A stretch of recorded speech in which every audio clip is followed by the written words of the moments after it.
Langit Papua malam itu pekat, seakan menyimpan rahasia yang enggan dibagikan kepada dunia.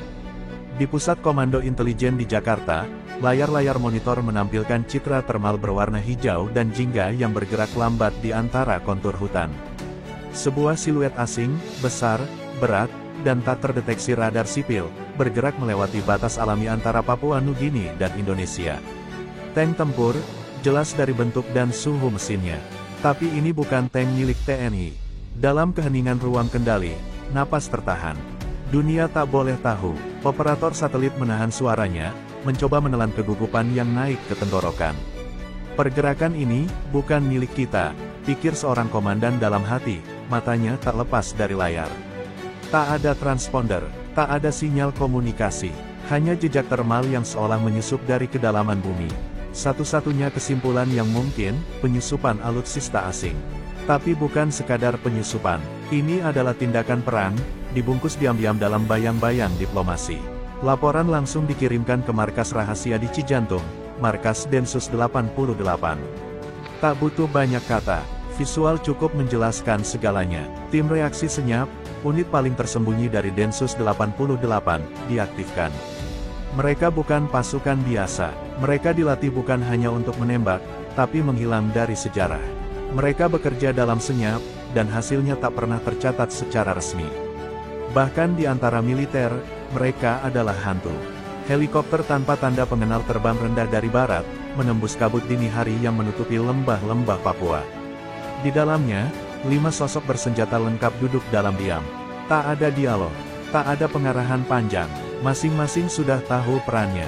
Di jari-jari mereka, denyut nadi terasa cepat namun terukur. Di bawah bayang pepohonan, tanah Papua menyambut mereka tanpa suara, seperti ibu tua yang tahu bahwa anak-anaknya akan kembali berdarah. Di pos pengamatan ilegal yang tersembunyi di atas bukit, sorotan night vision mengamati iring-iringan bayangan yang perlahan menyusuri lembah. Tank itu bergerak pelan, seperti predator yang yakin tak akan ada yang berani melawannya. Namun tim Densus sudah tahu, itu bukan sekadar kendaraan tempur. Itu adalah simbol pesan kekuasaan dari negeri asing, yang entah karena kesombongan atau konspirasi, berani menantang kedaulatan Indonesia. Sementara para politisi di ibu kota masih sibuk membicarakan diplomasi, dan media sibuk mengejar drama kecil di parlemen, perbatasan Indonesia sedang diguncang oleh potensi perang rahasia. Tak ada pernyataan resmi, tak ada wartawan yang tahu. Tapi di bawah tanah, di dalam jaringan komunikasi terenkripsi, keputusan telah dibuat, hancurkan penyusupan ini tanpa jejak. Dunia tidak boleh tahu, dan lebih dari itu, Indonesia tidak boleh kalah. Tim Densus memindai area dengan drone mikro berbentuk serangga. Mereka mengonfirmasi, tidak hanya satu tank, tapi ada 2 kendaraan pengangkut personel ringan yang mengawal. Diduga kuat, kendaraan ini hendak memasuki markas KKB dan memperkuat posisi mereka. Dalam gelap, tak ada moralitas. Yang ada hanya siapa yang terlebih dulu menarik pelatuk. Namun Densus tak akan menarik pelatuk itu dengan gegabah.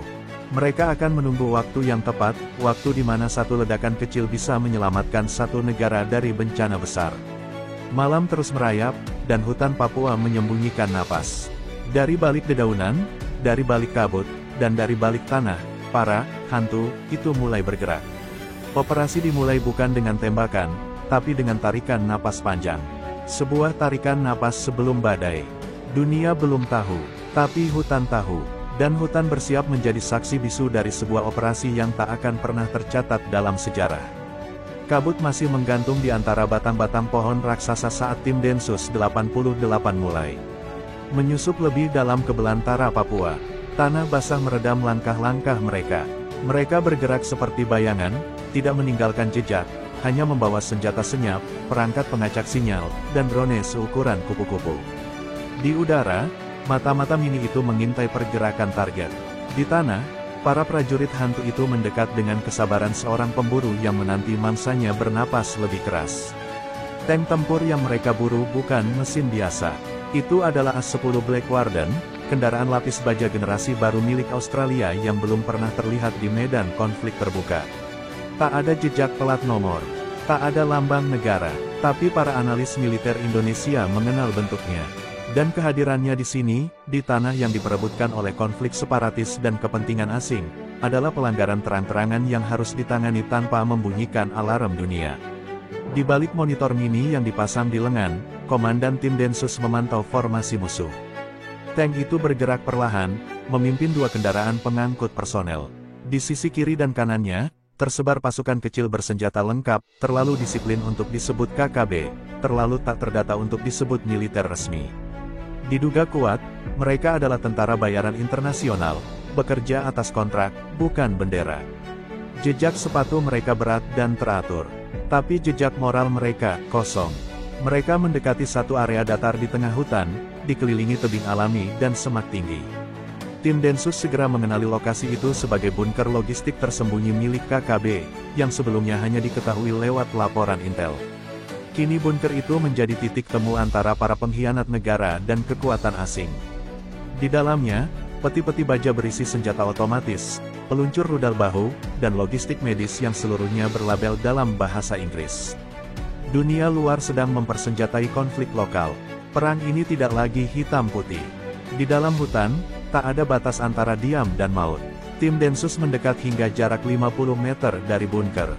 Mereka tidak menembak, mereka mencatat, mereka merekam setiap wajah, setiap gerakan, setiap plat nomor kendaraan pendukung yang menempel samar. Setiap data ini akan menjadi senjata saat perang informasi terjadi. Tapi lebih dari itu, mereka mengintai titik terlemah dari kendaraan paling mematikan yang pernah masuk ke tanah Papua secara ilegal. Bukan untuk mencuri, tapi untuk menghancurkan tanpa bukti. Dari atas pohon tinggi, drone diam-diam menurunkan sensor detak jantung. Mereka menghitung jumlah manusia yang tersembunyi di dalam bunker. 42, termasuk 5 teknisi asing yang mengenakan seragam tanpa lambang. Misi ini tak bisa diselesaikan dengan serangan frontal. Satu tembakan saja bisa memicu perang diplomatik yang tak diinginkan siapapun. Tapi waktu terus berjalan, dan tank itu tidak datang untuk pamer, ia datang untuk digunakan. Langit mulai menguning. Waktu tinggal sedikit sebelum helikopter pengangkut tiba untuk menurunkan perlengkapan tambahan. Tim Densus harus bergerak cepat. Dalam kesenyapan, mereka mulai menanam sensor gerak dan ranjau pintar di jalur keluar masuk kendaraan. Mereka menciptakan perimeter kematian yang hanya mereka yang tahu. Jika tank itu bergerak keluar dari zona aman, ledakan akan menelan semuanya dalam sekejap. Tapi tidak sekarang. Sekarang mereka menunggu. Menunggu keputusan terakhir dari Komando Pusat, apakah dunia siap untuk tidak tahu apa yang akan mereka lakukan selanjutnya. Sementara itu, di balik kabut yang mulai turun kembali, hutan Papua menahan napas. Roda baja dan ambisi asing telah mengguncang tanahnya. Tapi kini, tanah itu telah memilih sekutu. Dan sekutu itu datang bukan dengan bendera, melainkan dengan niat senyap menghapus perang sebelum dimulai. Di markas bawah tanah Jakarta, rapat kecil digelar dalam kegelapan. Hanya ada cahaya dari layar besar yang menampilkan rekaman drone. Tank Black Warden diam di depan bunker, seperti binatang purba yang menunggu perintah untuk mengamuk.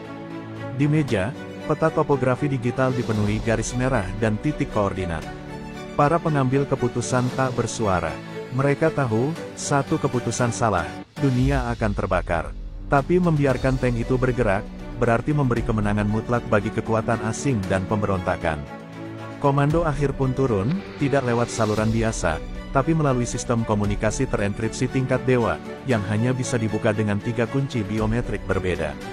Perintah itu jelas dan dingin, lumpuhkan target tanpa meninggalkan jejak keterlibatan. Tidak ada dukungan udara, tidak ada bala bantuan, hanya satu tim, 5 orang, dan seperangkat alat yang bahkan tidak tercatat dalam inventaris militer resmi. Ini adalah operasi hitam, sebuah perang tanpa perang. Di dasar hutan, Komandan Tim Densus membuka satu kotak kecil yang terkubur di balik akar pohon. Di dalamnya, alat yang bahkan tentara reguler tak pernah lihat, VX-11 Microcas, ranjau senyap dengan sensor panas dan sistem pemicu elektromagnetik. Kecil, tapi mematikan. Ia tidak menciptakan ledakan spektakuler, tapi cukup untuk menghancurkan mesin tank dari dalam, menjadikannya rongsokan tak berfungsi dalam hitungan detik. Daya ledaknya hanya setara granat, tapi akurasi dan penempatannya adalah seni pembunuhan. Pemasangan dilakukan seperti bedah jantung. Tim menyusup di malam tergelap, saat penjaga mulai lengah. Mereka menghindari cahaya bulan, bergerak dari bayangan ke bayangan. Satu orang menanam alat di jalur logam tank, satu lagi menaruh pengalih sinyal di jalur keluar kendaraan. Satu anggota tim berperan sebagai penembak jarak jauh, bukan untuk membunuh, tapi untuk menembak kabel komunikasi musuh jika diperlukan. Mereka adalah simfoni sunyi. Tidak ada suara, tidak ada bau mesiu, hanya waktu yang bergerak. Saat alat ditanam, komandan tim menyalakan jam waktu terbalik, pukul 6.43. Itu adalah waktu yang diperkirakan tank akan bergerak keluar menuju markas KKB pusat di wilayah dataran tinggi. Sekali ia melewati titik sensor panas, sistem akan membaca suhu bawah tank, menghitung tekanan roda, lalu menyalakan pemicu. Tak akan ada suara ledakan besar, hanya getaran dalam tanah, dan kepulan asap kecil. Tank akan mati, dan dunia akan bingung kenapa. Sementara itu, di bunker, teknisi asing menyiapkan peta digital. Rute penyerangan sedang dibagikan. Di layar mereka, posisi pangkalan TNI di utara sudah ditandai sebagai target. Mereka percaya tank dan logistik berat yang mereka bawa akan memecah dominasi Indonesia di wilayah itu. Mereka tidak tahu bahwa skenario kemenangan mereka telah ditulis untuk gagal. Bahwa di tanah tempat mereka berdiri, ada kekuatan senyap yang telah mengubur kematian dalam tanah, diam-diam dan pasti. Pukul 6.42. Hutan mulai bergerak, mesin tank dinyalakan, bunyi gemuruh halus menggetarkan akar-akar pohon. Seekor burung besar terbang panik dari dahan. Tanah terasa berat, tank mulai meluncur perlahan, seperti raksasa yang baru bangun tidur. Roda kiri melewati garis pertama. Sensor menyala, roda kanan menyusul. VX-11 mengunci suhu, 3 detik, 2, 1. Tak ada ledakan dramatis, hanya suara dentuman dalam tanah, seperti napas terakhir dari mesin yang kehabisan jiwa. Tank berhenti. Asap tipis mengepul dari bagian bawahnya. Alarm internal berbunyi. Pengemudi panik. Sistem mati total. Kendaraan raksasa itu menjadi besi tak berguna, duduk di tengah hutan tanpa tahu apa yang terjadi. Para teknisi lari. Para penjaga kebingungan. Tapi tidak ada peluru. Tidak ada musuh. Hanya kematian yang datang tanpa wujud. Langit Papua mulai cerah. Kabut yang semalam menyelimuti hutan perlahan terangkat, membuka lembaran baru dari panggung operasi paling senyap yang pernah dilakukan. Tapi tak ada sorak kemenangan. Tak ada parade bendera. Di tengah hutan, hanya ada rongsokan tank raksasa yang duduk lumpuh, seolah mati karena penyakit yang tak bisa didiagnosa. Para teknisi di bunker saling tatap, menebak-nebak apa yang telah terjadi. Beberapa berpikir itu kegagalan mesin. Beberapa mencurigai sabotase. Tapi tak ada bukti, tak ada jejak. Tim Densus 88 sudah tidak di tempat itu. Beberapa menit setelah peledak aktif, mereka menghilang seperti kabut yang surut. Jalur pelarian mereka telah disiapkan seminggu sebelum operasi. Mereka tak meninggalkan casing, tak meninggalkan jejak kaki, bahkan tak meninggalkan panas tubuh. Di bawah dedaunan, mereka membuka jalan bawah tanah yang tersamar sebagai liang hewan. Rute pelarian dibagi kedua arah, satu ke sungai kecil, satu lagi menuju pos intel di balik gunung. Tidak ada yang bisa mengejar mereka. Di bunker, suara komandan asing mulai meninggi. Komunikasi satelit dipenuhi interferensi. Sistem drone pengintai mereka tiba-tiba lumpuh. Semua jaringan komunikasi di sekitar radius 3 km menjadi buta. Mereka mengira ada gangguan cuaca, tak tahu bahwa sinyal mereka sedang dibelokkan oleh gelombang pemutus yang dibawa diam-diam oleh Densus dan ditinggalkan aktif di puncak pohon tertinggi. Mereka seperti tentara buta yang berdiri di tengah ladang ranjau yang tak pernah meledak. Salah satu tentara bayaran mencoba menembus keluar dengan kendaraan ringan. Tapi 5 menit kemudian, ia kembali dengan wajah tegang. Jalan yang biasanya bisa dilewati kini penuh pohon tumbang dan tanah longsor kecil. Jalan itu tidak dibuat runtuh oleh alam. Itu bagian dari strategi. Densus memodifikasi medan seminggu sebelum penyusupan, menanam bahan peledak mikro di bawah akar-akar besar, yang dipicu oleh sensor gerak. Hutan itu telah berubah menjadi labirin maut yang hanya bisa dilewati oleh penciptanya. Kepanikan mulai merayap. Beberapa teknisi asing mulai membakar dokumen. Mereka tahu, jika tidak bisa keluar dalam 1 jam, lokasi ini bisa dikepung oleh pihak yang tidak mereka pahami. Tapi tidak ada yang datang. Tidak dari langit, tidak dari tanah. Hanya sunyi. Sunyi yang perlahan berubah menjadi tekanan psikologis. Mereka tidak tahu bahwa ini adalah bagian dari strategi, membiarkan musuh hancur oleh rasa takut yang ditanam dalam diam. Sementara itu, di tempat jauh, sinyal satelit diam-diam mengaburkan citra thermal tank yang lumpuh. Gambar tersebut dikamuflase dengan algoritma pencitraan palsu, sehingga siapapun yang mencoba meninjau ulang lokasi hanya akan melihat citra hutan kosong. Dunia tidak melihat tank itu. Dunia tidak melihat bunker itu. Semua data telah dikunci. Semua bukti telah dienyahkan. Operasi ini tidak pernah terjadi. Di ibu kota, para diplomat sibuk dengan agenda formal. Tidak ada pernyataan resmi. Tidak ada kecaman. Pemerintah Australia tidak pernah menerima kabar tentang kehilangan satu unit tank prototipe mereka. Para wartawan sibuk meliput banjir di selatan dan kecelakaan lalu lintas di tol. Dunia tetap berputar, tapi di suatu ruang gelap, 5 nama diberi tanda silang. Misi selesai. Hanya itu, tanpa pujian, tanpa medali, dan di dalam hutan yang perlahan kembali hening, burung-burung mulai berkicau. Seolah tak pernah ada mesin perang yang menginjak tanah mereka. Tak ada suara ledakan, tak ada denting peluru, hanya angin yang berbisik. Ledakan itu tidak pernah ada. Beberapa hari setelah insiden di hutan perbatasan Papua, dunia tetap tenang. Tidak ada siaran darurat, tidak ada laporan kehilangan, tidak ada investigasi internasional, seolah tak ada yang pernah terjadi. Tank itu lenyap tanpa pernah tercatat hadir. Dalam pertemuan rahasia antara diplomat tinggi, hanya ada satu kalimat yang berulang, kita sepakat untuk tidak membicarakannya. Dan begitulah, perang yang hampir meledak, dikubur dalam diam kolektif. Di markas Densus 88, tak ada tepuk tangan. 5 anggota tim kembali tanpa selebrasi. Senjata mereka dibongkar dan dimasukkan ke brankas besi yang tidak bernama. Nama mereka tak disebut, rekam jejak misi tak dicatat. Mereka kembali menjadi bayangan, larut dalam kesibukan sehari-hari, seolah tidak pernah membungkam kendaraan perang canggih yang hendak membakar Papua dalam konflik. Mereka tak butuh penghargaan, mereka hanya butuh dunia tetap diam. Salah satu anggota tim berdiri di atas puncak bukit, menatap lembah tempat operasi berlangsung. Kabut sudah pergi, hutan kembali hijau, seperti tak pernah dicabik roda baja. Tapi ia tahu, di balik tanah itu, di bawah akar-akar pohon, tersimpan kisah yang tak akan pernah ditulis. Ia menggenggam segenggam tanah, lalu membiarkannya jatuh perlahan dari telapak tangannya. Ia tidak berkata apa-apa, tapi matanya menyimpan nyeri yang tak bisa diungkap dengan bahasa.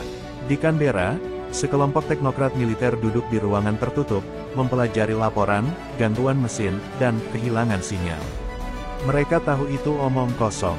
Tapi tak ada satupun dari mereka yang berani menyebut nama negara. Mereka tahu siapa yang bermain. Dan lebih dari itu, mereka tahu bahwa kekuatan yang mereka hadapi bukan sekadar senjata, tapi kemauan untuk menyelesaikan konflik tanpa pernah membiarkan konflik itu lahir. Di sisi lain, para pemimpin separatis KKB juga menyadari sesuatu, tak ada bantuan yang benar-benar datang. Tank dijanjikan, pasukan dijanjikan, tapi yang mereka dapat hanyalah kepulan asap dan ketakutan. Dalam satu malam, semangat pemberontakan berubah menjadi bisik-bisik ketakutan. Ada yang bergerak di luar jangkauan mereka. Sesuatu yang bahkan lebih berbahaya dari tentara. Sesuatu yang tak bisa dilawan dengan peluru. Di ruang diplomasi, peta Papua dibentangkan tanpa perubahan. Tidak ada wilayah yang hilang. Tidak ada garis baru. Tapi mereka tahu, 1 inci saja yang bergerak, dan bayangan dari Cijantung akan datang tanpa peringatan. Dunia memilih menutup mata, karena jika mata dibuka, maka konsekuensinya adalah melihat bahwa di antara hutan dan kabut, ada kebenaran yang tidak siap mereka hadapi. Dan hutan Papua pun tetap berdiri, tenang. Ia telah menjadi panggung bagi operasi yang tak pernah diliput media, tak pernah dibahas dalam sejarah. Tapi bagi mereka yang tahu, operasi itu adalah pesan. Jika kau membawa perang ke tanah ini, kami akan